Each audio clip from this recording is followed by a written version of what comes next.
દાંતીવાડાની ભાકોદર નજીક પોલીસ દ્વારા ચલણ વગર ઉઘરાણું કરાતું હોવાનો આક્ષેપ।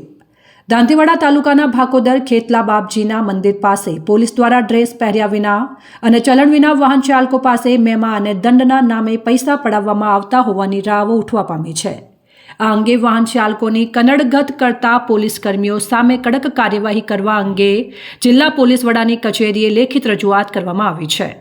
વાહન મેમાના નામે પૈસા પડાવતા કર્મીઓ સામે કડક કાર્યવાહી કરવા જિલ્લા પોલીસ વડાને રજૂઆત।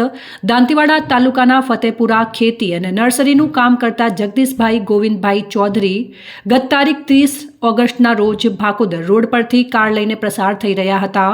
તે દરમિયાન દાંતીવાડા પોલીસ વાહન ચેકિંગ દરમિયાન બિન ડ્રેસમાં અહીં ઉભેલા પોલીસ કર્મીએ તેમની ગાડી ઊભી રખાવી ગાડીના કાળા કાચ મામલે પૈસાની માંગણી કરી હતી તેવો આક્ષેપ કરવામાં આવ્યો છે। જો કે આ કર્મચારીઓ પાસે મહિમા કે દંડનું ચલણ માંગતા તેમની પાસે ન હોવાનું અને જમાદાર લઈને આવે છે તેમ કહી સત્તાનો દુરુપયોગ કરી ચલણ કે પાવતી વિના પૈસા પડાવતા હોવાનો આક્ષેપ કરવામાં આવ્યો છે।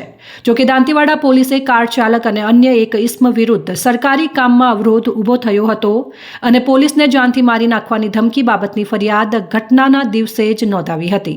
હવે સાચી હકીકત પોલીસ તપાસ બાદ જ બહાર આવશે, પરંતુ અત્યારે તો સમગ્ર ઘટનાની ચકચાર ફેલાઈ જવા પામી છે। દાંતીવાડા પોલીસ સ્ટેશનની ભાકોદર ચેકપોસ્ટે 30 તારીખના રોજ અમુક મિત્રો દ્વારા બિન ડ્રેસ અને બિન ચલણ બુક વગર જે કાર્યવાહી થઈ રહી હતી તેના વિરુદ્ધ અમે આજે એસપી ઓફિસમાં સત્ય હકીકતના સબૂત સાથે ફરિયાદ કરેલ છે। તેની તટસ્થ અને નિષ્પક્ષ તપાસ થાય એવી અમારી માંગ છે।